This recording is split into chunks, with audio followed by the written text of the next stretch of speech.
preserve, protect, and defend preserve, protect, and defend the Constitution of the United States. the Constitution of the United States. So help me God. So help me God.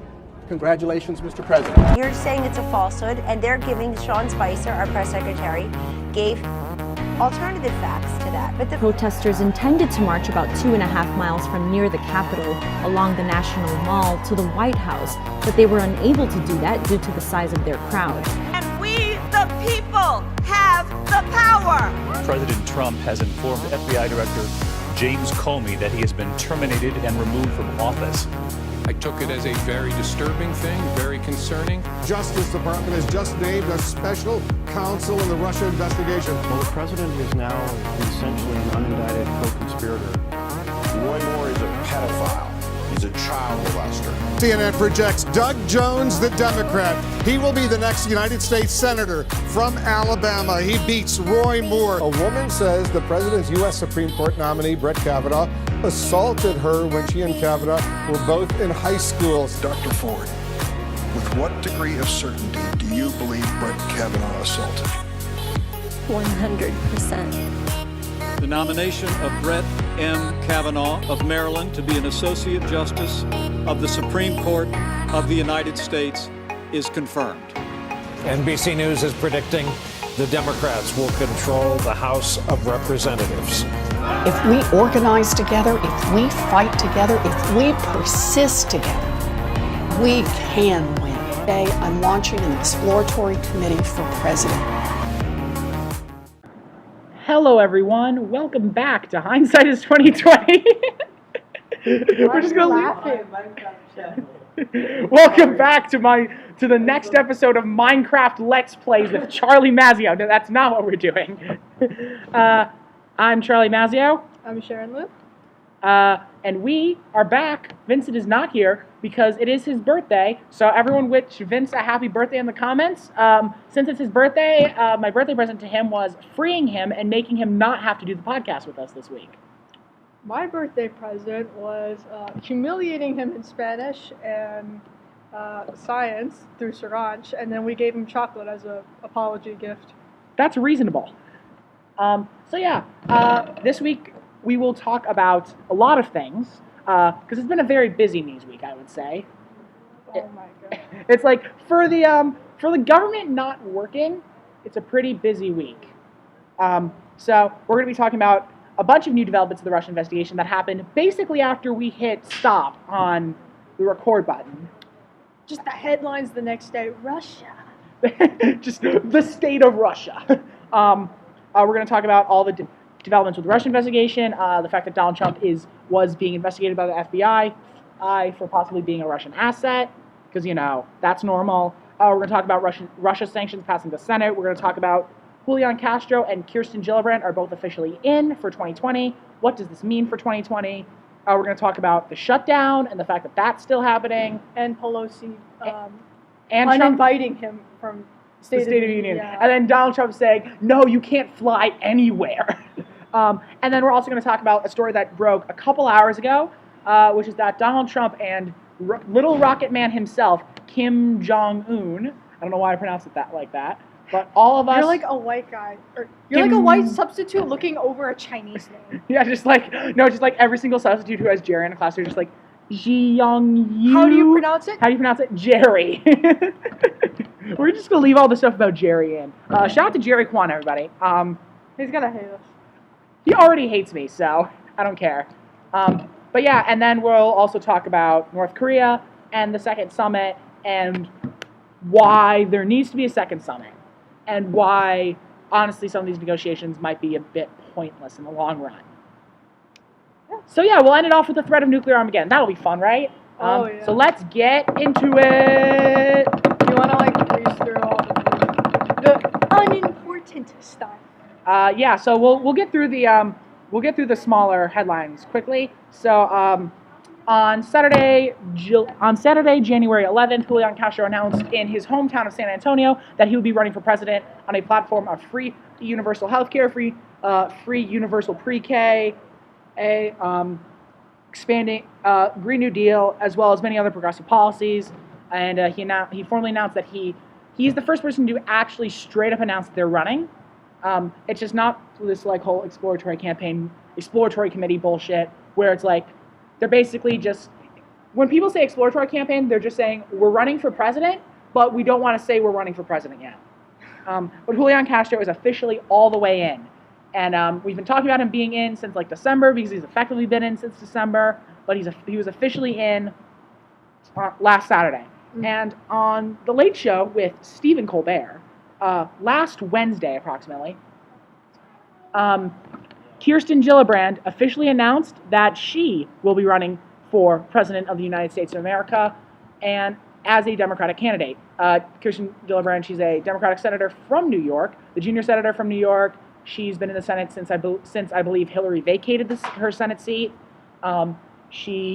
She's supportive of progressive economic policies. He's expanding healthcare. I don't think she's quite at Green New Deal yet, but her most famous recent accomplishment was basically saying Al Franken, get the fuck out of the Senate. So yeah, we've got two more middle to big name Democrats getting in. What do we think of these people? I haven't done any research, but they're Democrats, right? Yeah. Definitely will be willing to see them in the debate. But like I said, previous podcast, Elizabeth Warren, maybe Beto, and Sanders will be very big names. And maybe Biden, who knows? Yeah, if Biden ends up running. But I think what we can take away from this is the fact that this is going to be a crowded field. And, I mean, we all knew that this was going to be a crowded field. There's like 30 fucking names that are potentially going to run for president. It's crazy, just on the Democratic side. But the important thing that we need to note is no matter who gets in the presidential field, as long as they're not Michael Avenatti, which he won't be, the presidential field gets better. I think that's something that we need to...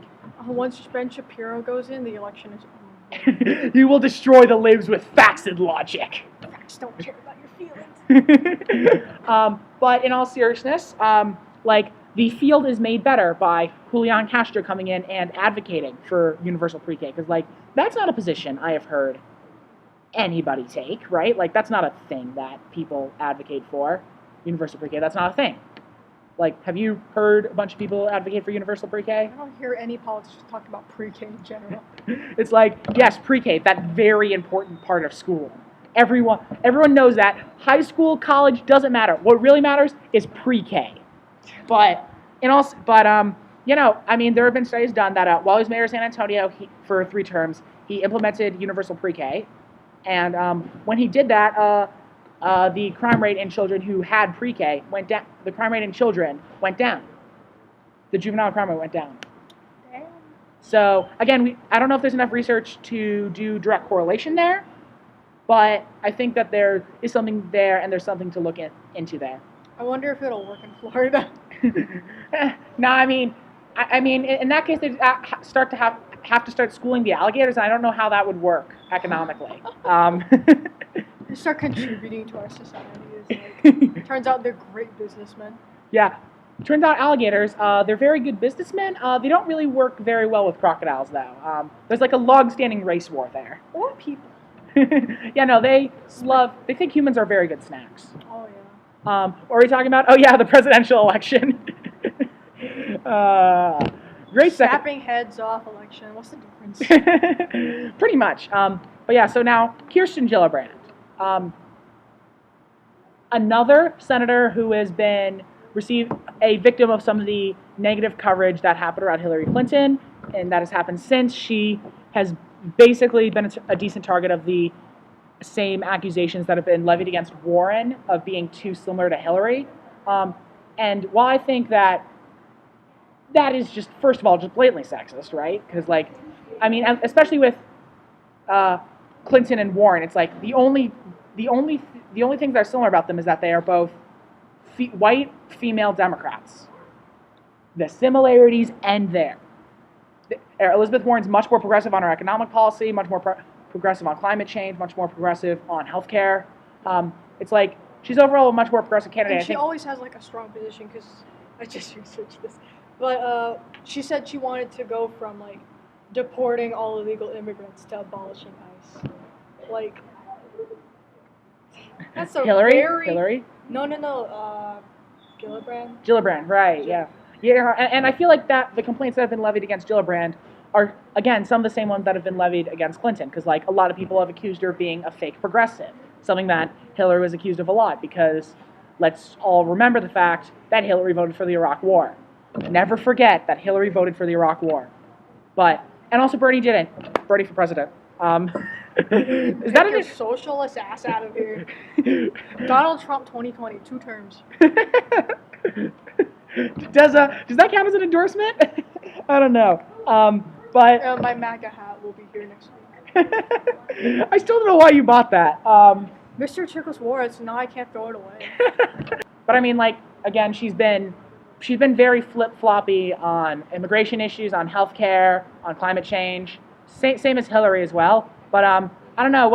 How do you feel about Kirsten Gillibrand? I feel like she would definitely have her comparison to Hillary Clinton already has her at like a big disadvantage. Right. Yeah. So I don't think she'll be having like a high chance of succeeding. Right. Especially against those who are more stronger and consistent with their stance. But then again, that actually happened with Hillary. Like, she wasn't consistent, but then she got the nominee, so who knows? Well, I mean, she got the nomination because the establishment was like, EU socialism. and then Bernie Sanders and then they're like, crap, basically being neo-Republicans doesn't work. We got to be Democrats. Bernie, forgive us, Bernie. And then they fixed superdelegates mostly. But so yeah, no. So Kirsten Gillibrand and Julian Castro are both in. Neither of them will be president. I think that that's the conclusion that we've drawn. That neither of them will be the Democratic nominee for president unless an incredibly unlikely scenario happens. I think that they're both solid candidates, and I'm glad they're getting in the election. But I don't think they're like presidential solid. Yeah, Julian Castro maybe. Again, I need to do more research on Castro. The way Julian Castro talks, it makes it feel like Obama turned Mexican. No, like I'm not even joking. He sounds exactly. He has the exact same cadence as Obama. It's like the exact same cadence. Oh yeah. It's like he's just like, we need to build a future for all Americans. You think he'll age like Obama? Just imagine, just Julian Castro just leaves office just as a decrepit old man with a cane. Yeah, so that's the presidential stuff. Now for the other small news. The government is shut down still. This has not changed. It's the longest shutdown. We said it would be. We said it could possibly be. At the time when we were recording, it was not the longest government shutdown. By the time the podcast went up, it was. It is now, as we are recording this, we are in day 27. Economic downturn is coming soon. We might enter another recession. Yeah, so definitely very small headlines, nothing major. Yeah, I mean, the thing is, though, the government's been shut down for so long. It's like, again, we're going on 4 weeks. It went to the point where, you remember the reason why he had burgers in the first place was the cooks just didn't want to come in. That's right. Because they're not getting paid. So he just ordered a bunch of Wendy's, a shit ton of KFC. Because he's like, we are having NBA stars over to the White House. What do NBA stars like? They like fried chicken. Let's get all the fried chicken for all the black NBA stars. One of the players said that they thought it was a joke, and then they just come there. And they're just the silver platters, and they open them, and it's just Big Macs. Oh my God. But yeah, no. So in this whole scandal of the government being shut down and it being 100% Donald Trump's fault, because again, he took credit for it on national television. Like, we all saw that. Like, can we just stop? Because a bunch of pundits are going into this both sides bullshit, which is bullshit. Because he literally said, it's my shutdown. It's Charlottesville all over. It's Charlottesville. Oh my, it's Charlottesville, except the media is the one doing the both sides thing. And they're... Yeah, we'll get back to Charlottesville. That's actually a nice segue into one more thing we're going to talk about later, which is the secret topic, which is the thing that we do now. In response to the government being shut down, Speaker of the House Nancy Pelosi officially announced that officially sent a letter to the President of the United States saying that she wishes to postpone the State of the Union until after the government is reopened. And basically what's happened is, as of right now, the State of the Union is on probation because, for those who don't actually know, the president doesn't just show up to Congress and just like, hey, y'all, I'm going to talk for 90 minutes. Technically, the Speaker of the House is supposed to invite the president to Congress, and then he accepts the invitation, and then he speaks. It's like, it wouldn't just be against, like, it would be, like, very much against protocol, like, not just against, like, norms, but, like, against, like, presidential protocol to just go. And the reason Nancy Pelosi cites doing it is because since the government shut down, the Secret Service is not being paid, there's not enough funding into security, so it's going to be a much less than ideally secure location. And my advice to Nancy Pelosi is just like, look, there's not going to be a ton of security, right? So just what you need to do is, you know how, like, basically they draw names out of a hat to figure out who in the presidential line of succession has to stay out? You rig the hat, so only your name's in the hat, and then you just leave and don't go to the State of the Union when there's no security. Then you're president. But, so in response to this, Donald Trump threw a temper tantrum again, because that's all he does. She asked him to write the speech. Like, no. Like, write it and send it in. He can't even, like, he can't read. read. It's like as soon as he reads, he just freezes up and just starts, like, mumble rapping. Just like, my fellow Americans. That's not mumble rap. That's not even no, that's too much energy for Donald Trump giving an Oval Office address. But like, so in response to this, Donald Trump threw a hissy fit and basically banned Nancy Pelosi from doing any foreign travel for the foreseeable future. So we're back to both sides bullshit. So what do we think about this? Is this completely pointless? Because that's what it feels like. On one hand, it won't be entertaining anymore. But there was another thing that Pelosi said is he can easily just do it in the White House. Yeah, exactly. You can just do an Oval Office address because that worked so well the last time. State of the Union. It doesn't say that it has to be in Congress. I know, it just normally is.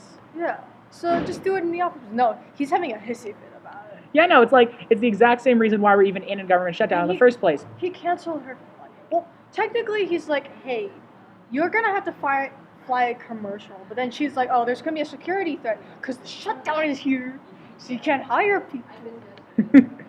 Yeah. But yeah, no, so it's dumb. This entire shutdown is dumb. And, we just have to wait for Mitch McConnell to crawl out of his shell and have a vote on the continuing resolution. Sorry, he only crawls out of his shell to block bills. He doesn't. He only crawls out of his shell to block bills and block Supreme Court justices. Justice for Merrick Garland. Never forget. Never forget Merrick Garland. Rest in peace. Rest in peace, Dan. I guess while we're still in the lightning round, there's two more quick things. William Barr, right?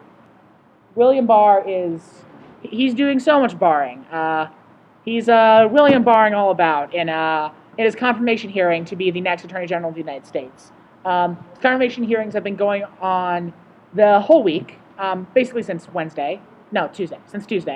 And he's been talking to Congress, basically saying like, hey, you know all that stuff that I said about how the Russia investigation's overreaching? Nah, man, I didn't mean it. So William Barr, he stated before he was in his confirmation hearings, he stated that the obstruction of justice angle has gone too far in the Russia investigation. That angle needs to be limited or stopped. However, in addresses since Donald Trump announced that he would be nominated to that cabinet position, he has softened his position, saying that he believes the entire investigation should be allowed to be completed. Although when asked by Congress if that report will be made public, he kind of equivocated on the question, saying he'll make it public as much as is necessary. So again, except for the whole obstruction of justice and the fact that he's guilty. The public doesn't need to know that. Especially, I mean, it's crazy that we even need to build a case of obstruction of justice and witness tampering because he's openly done that on Twitter. It's like you go through the Twitter feed and you just see a bunch of him like dangling pardons in front of people, telling Sessions or basically just threatening to fire Sessions, threatening to fire Rosenstein. It's like firing Comey in the first place. It's like you don't need to build an obstruction of justice case here. You just need to read Donald Trump's Twitter. One time in Congress, I forget what they were doing, but they were having like an interview with someone from Trump's campaign, I believe. I could be wrong. And in the middle of it, Trump has like a tweet storm that really just reveals a little too much About Trump's mental state? just about like what the trial was in general, I believe. Yeah. I can't remember what the case was. I don't know, he's crazy. But it was amazing to watch a congressman have to read out his tweets. That is funny, and especially like the one bit in the Senate where Bernie was doing healthcare, talking about healthcare, and then he like brought out like giant piece of poster board with Trump tweets printed out of them, and I'm like, don't you have a phone? No, he does. Bernie's like the only baby boomer that has a phone. Is Bernie even a baby boomer? He is, right? He's 70 something. I don't know. Generations are meaningless. Anyway, who cares?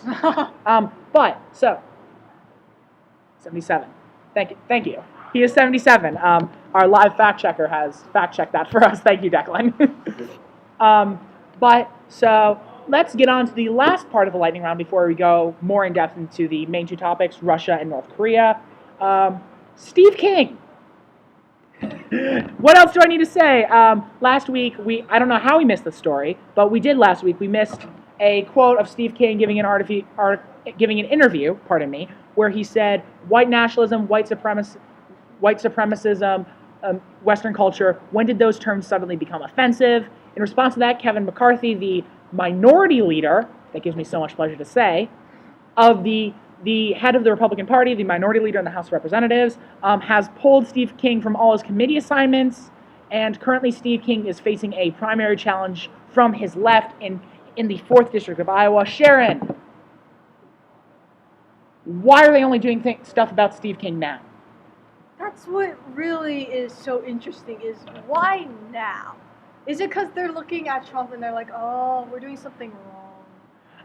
I mean, like... But, like, I don't understand why they chose this scenario where they,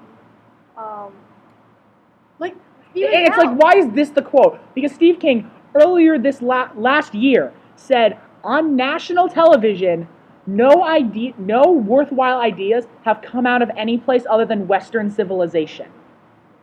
And he described Western civilization as Europe and the United States and Canada. And paper was created in China. I'm like, paper was created in China, gunpowder was created in China.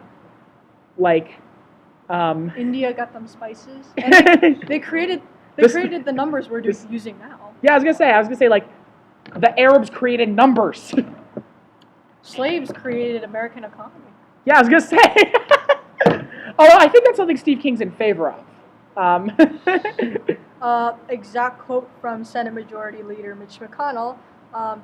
There is no place in the Republican Party, the Congress, or the country for an ideology of racial supremacy of any kind. Except for when you're the president. I guess being the president gives you a free pass. Being but president pardons himself. You know, but in all seriousness, like let's just talk about the fact that Steve King is the Aboriginal 21st century Republican racist, but because like he's been advocating for the wall since like the mid-2000s. He's been advocating for a giant concrete wall on the southern border for the mid-2000s. I'm going to put up the C-SPAN clip of him having a model wall, like building a model wall in the middle of Congress while arguing for it. It was really funny. It's a great clip. You can watch the whole bit on C-SPAN. Honestly, more people should watch C-SPAN. I find it fascinating. I love staring at an empty room. But can you also insert the clip of the CNN interview with the Western civilization quote? Yep. Yeah, no, that's going to be in here also. But so the thing I like to stress is that Steve King, I will concede that Steve King used to be he used to not represent the Republican Party. He represents the Republican Party today. Steve King is Donald Trump before Donald Trump was Donald Trump.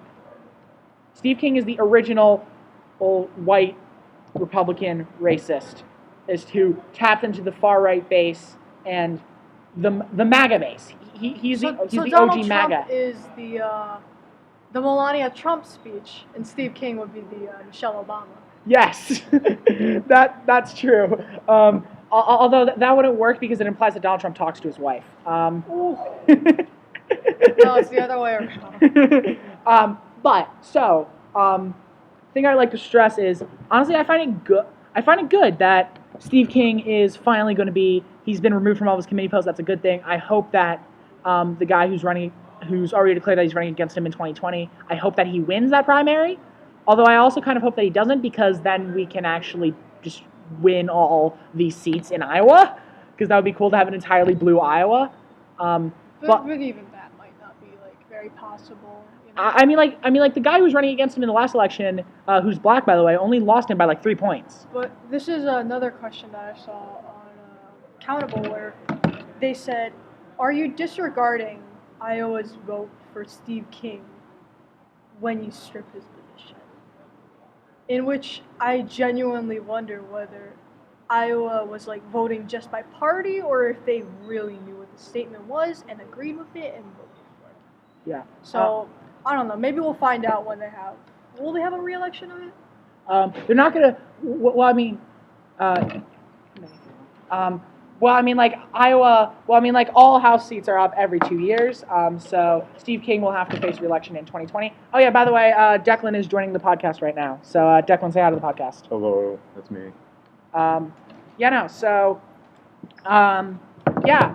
Steve King is a racist. I think that's confirmed at this point, right? I see what his point is, but the phrasing and honestly, I'm pretty sure his opinion is pretty racist. Yeah, I'm just like. I also appreciate how, again, Steve King is another one of his previously most famous things is being in contact with right-wing extremist groups throughout Europe, including Germany. And as you know, Germany has, of course, no history of right-wing right-wing extremism it was always destroying Merkel. Europe. It was always Angela Merkel, right? Mm-hmm. Right? I was going to call her Meghan Merkel. Meghan Merkel. I knew it was wrong, but I think I was mixing her with like Megyn Kelly. Exact opposite. Yeah. Okay. So let's move on to the first of two main topics. Little Rocket Man, Kim Jong-un. Just a few hours ago, Mike Pompeo, the Secretary of State, announced that Donald Trump and Kim Jong-un would meet in another summit at a location yet to be determined in February of this year.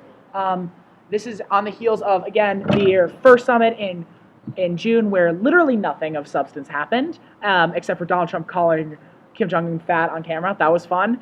He's fun to talk. Didn't Chris Christie in his new book... Like twice the size of his... 230 pounds, please. He's 230... Wait, 34. Yeah. No, there's no way. That's what that's the official statistic. There's no way. Isn't he 1 pound from obese? And I'm pretty sure that's like a little lenient. I weigh almost. If he weighs that much, I weigh almost as much as him. That's like not even. That doesn't make sense.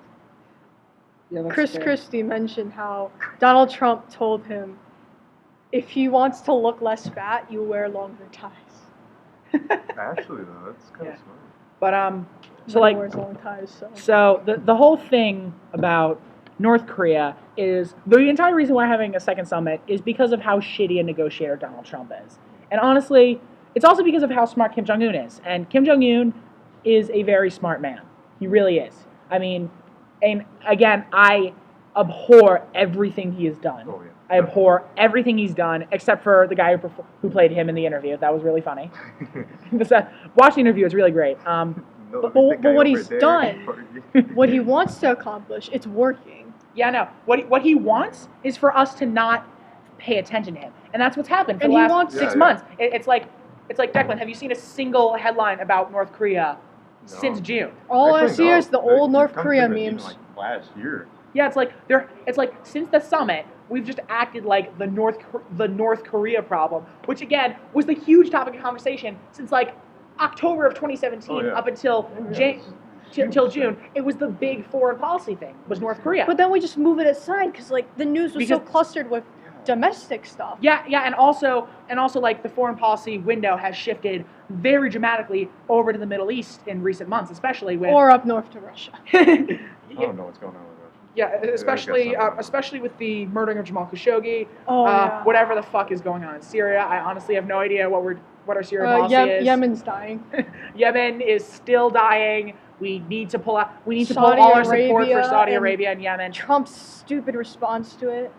Yeah, but like the window shifted far away from Kim Jong-un and North Korea, which is exactly what he wants. Yeah. He wants, because unlike the Iran deal, which Donald Trump pulled out of, there isn't any agreement that was made between Donald Trump and Kim Jong-un had no strict monitoring, and it didn't even require them to denuclearize. That's a really hard word to say, but like the Iran deal, the difference between the Iran deal and anything that was proposed with North Korea is that the Iran deal, it prohibited Iran from enriching uranium to nuclear weapon level, which is about 90% enrichment, and they only let them enrich it to about 4%. The Iran deal did. Which is not enough to create a bomb. Yeah. Over, again, the next 10 years, it required them to reduce their nuclear centrifuges by 75%, and we have access to any declared site, and also we can request access to any declared site, and once we had requested to see the undeclared site, once the UN had formally sent a request, they had just 30 days to comply with the request. I think it was 28. It was like either 30 to 28, and that's not enough time to hide some nukes. Yeah, I was gonna say, it's like you try reducing all traces of an element with a half-life of 7 million years in 30 days. Yeah, that wouldn't work. Yeah, no, but like again, it's like the Iran deal was all about substance, and Trump pulled out of it, and now they can do it now. Yeah, I was gonna say they can get the bomb now, but that's not important. We're not talking about Iran. We're talking about North Korea. The whole issue is that they had 10 years, so we could wait. But no. Now they have 0 years. I mean, again, we're gonna go back to North Korea in a sec. But the important thing is, Angela Merkel is a god because she and the entire rest of the European Union have gotten Iran to stay with the terms of the deal because they have convinced the Iranian leadership that the U.S. will waive sanctions again once Donald Trump is out of power. So I think that's reason 3,984 not to vote for Trump in 2020. War with Iran. So, you know what sucks about that is that like my birthday is just like a couple days after the election. Yeah. So like I'll be turning 18, but like the day after voting. So like I can't do shit, and I just have to sit there and watch. Yeah. I mean, you live in Chicago, Yeah, so. that's a good point. Oh, fair point. Dude, you should see us. We turned 18 when like the midterms happened. Yeah, I mean, midterms are important, but so. But like, they ain't no presidential. No, we have to sit while we're 16 years old and just watch. Well, I'm 18 years old. North Korea. Again, there were some deals that were not binding anyway that were made at the last summit, but satellite footage in October showed a bunch of undeclared nuclear sites, I believe around 20-something. I'll have the actual number on screen. Undeclared nuclear sites that were not being monitored in any way, even theatrically. So North Korea is still developing nukes. And again, Kim Jong-un has been a lot smarter about this than his father was, because Kim Jong-il famously, whenever a nuclear test failed, he would famously kill the scientists. Kim Jong-un doesn't do that because he's not an idiot. Kim Jong-il was an idiot. Trial and error. Yeah, it's like you don't gain anything by killing the people who know how to make nukes. Because especially with a limited population, and the only way you really get professionals is either there's some in your country or you steal some from other countries. Right. Oh my God. Yeah, but Helgasari was created by the South. Yeah, I remember that bit on John Oliver also. That was funny. The sword. Yeah, but so how can a deal with North Korea actually be reached? Because this is something important. Kim Jong-un does not want to give up his nukes. No. He's seen what happened with people like Saddam Hussein, powers who negotiated with the U.S., dictators who negotiated with the U.S. To denuclearization and were then overthrown and brutally murdered. And Kim Jong-un does not want to be overthrown and brutally murdered. That's the last thing he wants. I think that's the last thing that most of us want. Yeah.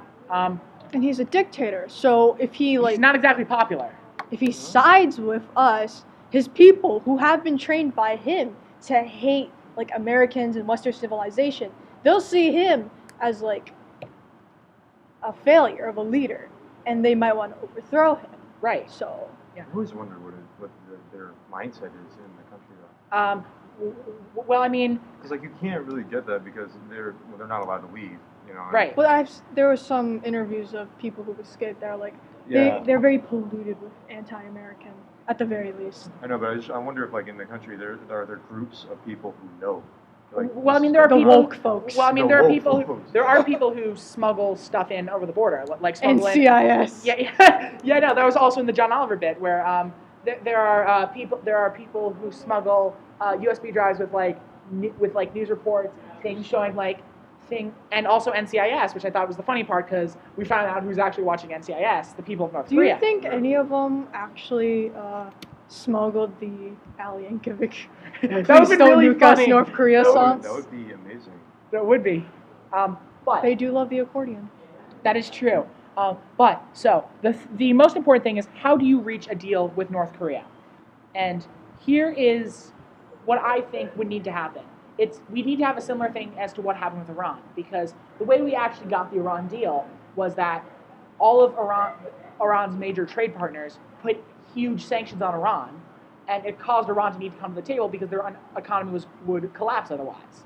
And that's why Iran came to the table, and they made huge concessions, like all the regulatory oversight, reducing the amount of centrifuges, reducing the amount that they can enrich uranium to. They made those sacrifices is because otherwise their economy would collapse. It's like if you were as hands off as Donald Trump has been with this, you would not have with Iran. You would not have had the Iran deal at all. But the way I think you would need to get North Korea to come to the table was you would need to have you need to have China put huge sanctions on North Korea, because China controls about 80 to 85% of North Korea's foreign trade. Yeah.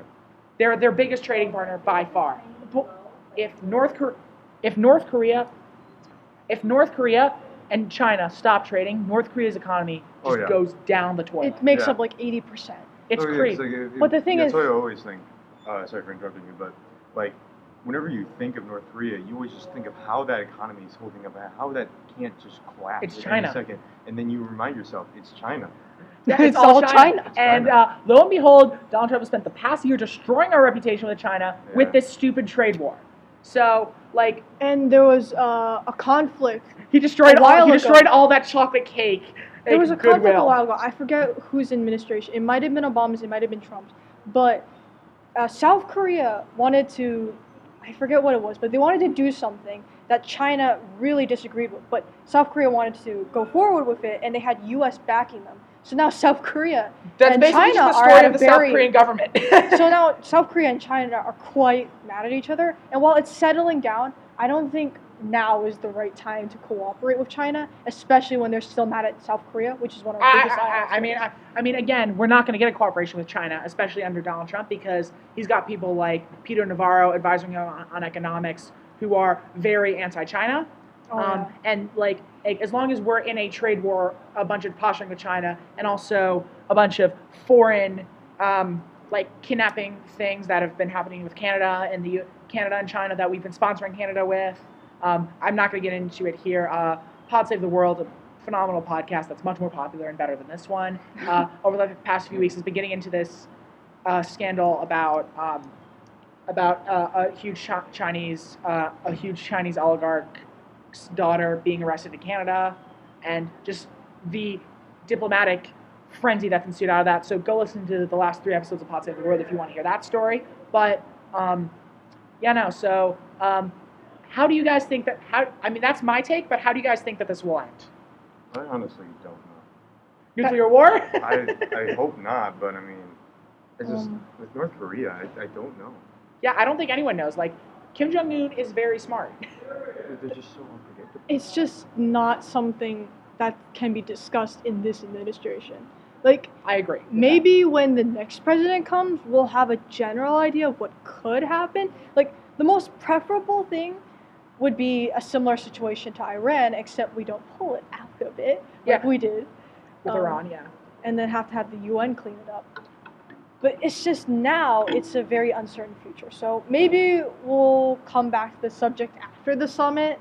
Hopefully it won't end up like the last Russian summit we had. Yeah. Although I find it funny because I think that the date that they scheduled for it, I'm not sure, but I believe the date they scheduled for it is the same day that Michael Cohen is going to be giving his testimony to Congress. So, and I think that is a perfect segue into holy shit, Russia. that is our ongoing segment called Holy Shit, Russia. It's the segment that's starting now where we talk about the fact that Donald Trump works for the Russian government and rigged the 2016 election. Because we know that Russia rigged the 2016 election. That's been fact since like January. It's been public knowledge since July. We know that. But the question for the last year and a half, or going on 2 years now, of the Mueller investigation has been, did Donald Trump, not specifically Donald Trump, I should apologize, did people associated with the Trump campaign have any links to any Russian government officials in trying to influence the outcome of the election? That was the main driving mandate for Robert Mueller's investigation. So for anyone who's saying, if there's no collusion, the investigation is illegitimate, it's not. It also specifically states any matters that arise from this investigation. So obstruction of justice, totally valid. Paul Manafort's business dealings, Michael Cohen's business dealings, all of them totally valid because they come up as a result of the investigation. But just so I can say fuck you to Rush Limbaugh, I just wanted to do that quickly. But so what ends up happening here is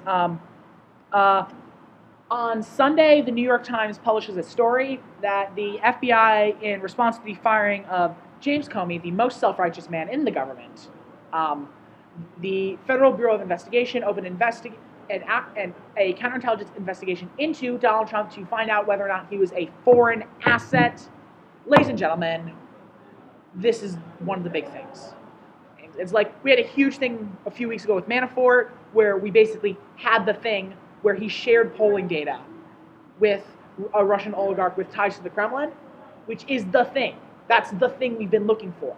It's the prime example of private polling data that the Trump campaign used to find voters, and then that information was given to a Russian oligarch associated with the Russian government, and we can assume, therefore, that that information went back to the Russian government, and they used that polling information in a social media campaign to target specific voters to make them hate Hillary Clinton and vote for Donald Trump. That is exactly what has happened. We have a factual statement that the Trump campaign colluded with Russia to influence the presidential election. And we found it out in a Donald Trump Jr. style way. We also found it out because Paul Manafort's lawyers did not know how to properly redact things from a document. A PDF specifically. Okay, but seriously, no. Who the fuck knows how to edit a PDF? Our Japanese teacher taught us. She's too lazy to give us. I didn't even know you couldn't do like a couple months ago. She was too lazy to give us individual documents. She's like, all right, so this is how you edit a PDF. So a Japanese foreigner is more technically capable than a lawyer. All of our shit is made in China and stuff. Taiwan. Japan. America doesn't make this shit. Yeah. There's that. There's also a story that came out in CNN that has not gotten a ton of publishing, but it's a story where Chris Christie, the former governor of New Jersey, and the guy who hates the term water under the bridge, and could have been vice president, but then got knocked down. Yeah, said in a private interview with CNN journalist, funny oxymoron, that Jared Kushner informed Donald Trump that firing James Comey would end the Russia investigation. So we know for a fact, regardless of whether you think he fired Comey because of his ethics in the investigation of Hillary Clinton, or whether you think correctly that he fired him because of the Russia investigation, we know for a fact that he knew about it because the Kushball told him. So that's a big deal. So Jared's definitely like a big part of this. So and then of course we have Donald Trump, who has voiced his position of he is wanting to pull out of NATO, which would benefit exactly no one in the U.S., but would benefit Russia to the greatest extent. Guys, how big a deal is this? It's huge, dude. Why are you pulling out of NATO? Because asset of the Russian government. Yeah, I know, but still, I mean, like, it's so stupid. I think that describes the entire Trump presidency. I mean, yeah. Yeah, it's like logic doesn't exist. Feelings over facts. Yeah, but I mean, and then there's of course the intensely memeable line from Rudy where he said that he's never claimed that there was no collusion, which I think is the funniest walk back from your lawyer. It's like there's like That would be like compilation. OJ's lawyers, like right when the people were. That would be like OJ's lawyers, right when people were starting, the public was starting to turn on him, being like, "We never said that OJ didn't murder the guy. We never said that OJ didn't murder anybody." And we're just like, "You're fucking dumb." It's like when I steal a candy bar from my pantry, and my parents and my mom is like, "Yo, did you steal the candy bar?" I don't go. I never said. I don't go. I don't deny it for a long time, and then later say, "I never said I didn't steal a candy bar." Or I keep denying it until I get killed. Oh my god. That's the best joke in the presentation. So yeah, I think that there's also one more story, because again, infinite Russia stories that in a number in all the meetings that Donald Trump has had with Vladimir Putin, and he's had a considerable amounts of one-on-one meetings. First of all, the Secretary of State and National Security Advisor were rarely there. There were plenty of just one-on-ones of just Putin, Trump, and their translators. That I don't like. Yeah, I don't like that either. It's like you should have a National Security Advisor or Secretary of State in there. You have nothing to hide, then why are you so worried about it? Exactly. The stop and frisk theory. Yeah. Which, ironically enough, the stop and frisk theory is coming back to haunt Rudy Giuliani. And he specifically forbade his translator from telling anybody, and also at one point confiscated her notes. See, that's just like, I don't understand. Like, how do you not? Like, there are people out there who don't see that is evidently like suspicious and just weird. It's like it's like I'm hiding all of my documents. Mr. V is asking if this is a new episode of Up Late with Charlie Mazzio. No, this is Hindsight is 2020, my new podcast. Mr. V, say hi to the pod, everybody. Say hi to the pod. Hi, everybody. Mr. V is saying we want new episodes of Up Late with Charlie Mazzio. That's on our desk now. Perfect. Thank you, Mr. V. Very cool. Will you have another episode? No, it's dead. I made a video about it. I killed it. God. Jeez. Season 2. Man. Season 2 confirmed. So not confirmed. Everything is fucking crazy with Russia. I mean, I completely agree with your point. I don't see how you cannot understand this. Yeah. It's like you'd have to be Sean Hannity to know. You'd have to be Sean Hannity levels of lying to yourself. Well, at the beginning, it's of course you'd be ignorant. You don't know. At this point, I don't understand how you can't know. It's like, again, a ton of stuff about. Again, there's a huge 300-page memo in relation to Cohen that was released, but 90% of it was redacted. Which means, and also a ton of the Flynn stuff was still redacted. So it's like, we know all this stuff, and it's only a tiny percentage of what Mueller actually knows, which is crazy to me. Because when you zoom out and look at everything we know, if this was any other president other than Donald John Trump, this president would, it's like we wouldn't even have an indictment to be, because there's a debate on whether or not we've indicted. He would have been fucking sent to jail by now. If this was any other damn president. If this is the small picture, imagine exactly how bad is the thing Mueller knows. Yeah, I was going to say, if Donald Trump Jr. literally tweeted out the incriminating emails, because don't forget that. Don't forget when that happened. Imagine if Mueller has the PPT. He probably does, honestly. I'd be so I don't want to see sorry that. for him. I do not want to see that. No wonder he's taking so long. He's trying to burn his Although eyes. apparently, allegedly, there may be a nude selfie in the Mueller report. No. I'm quite all right with that not happening. Is it of Trump though? That is also, I am quite all right with that not happening. I thought that's what you were specifically talking about. I don't know anything like that. So, in summary, there's a lot of Russia shit going on. It's crazy. I don't know how you could not see any of it being real and being an actual threat.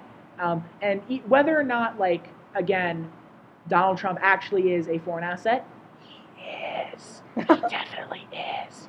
Whether or not he is, again, I can't say one way for sure. He is. He is. No, there's no way of knowing. But no matter who you are, you need to admit that the positions that Donald Trump has taken have been very pro-Russia. Pulling out of the Iran deal, pro-Russia. Iran is loosely allied with Russia. Pulling out of NATO would be huge for Russia. Russia's been looking to undermine NATO for a long time. Russia helped put Donald Trump in the White House. I don't understand how you can not see this. We have to take action by undermining the choice that they made to undermine us, and we need to get Donald Trump out of the fucking White House. Yeah. What do you think would happen once the Mueller report's released? Like, what would? Because I think Rudy Giuliani will spontaneously combust. What would Sean Hannity say? Kill himself. He'd kill himself. Sean Hannity would kill himself. He was just Would the Republicans turn? Is the real question. Would they finally turn? It's going to take a lot to make Republicans return. I think that's what we've learned. If Republicans aren't turning after this, it's going to take a lot. And that's the happy note we're going to leave on, because my computer's going to die. Oh no. So bring your charger to school. I did. I was charging it. Where's the charger now? There's no outlet anywhere over here. There's one right there. It doesn't actually work. It's not a real outlet. Well, what is it? I don't know what it is, but you can't put a plug in there. It looks like a European outlet. Yeah. So anyway, thank you guys all so much for listening. Again, thanks to Sharon for being my persistent co-host. Thanks to Declan for guest hosting half this podcast. Yay. And thank you all so much for listening. Again, all my things will be in the description. Declan, is there anything you'd like to plug, like social media or whatever? No, I'm alright. Okay. And Sharon has already prohibited me from putting her Instagram on here. It's locked anyway. Yeah. Don't bother. Again, follow. Again, subscribe to Nerdology on YouTube. It's not my YouTube channel. It's Henry's YouTube channel. Henry's at Coffee House. That's why he's not here recording this. That's why there's no video. I'm sorry. What can you do? Next time. There will be next time. I promise. So again, thank you all so much for listening, and I really appreciate it. We'll catch you all next week. Goodbye. Bye. Hopefully we won't get nuked. Bye.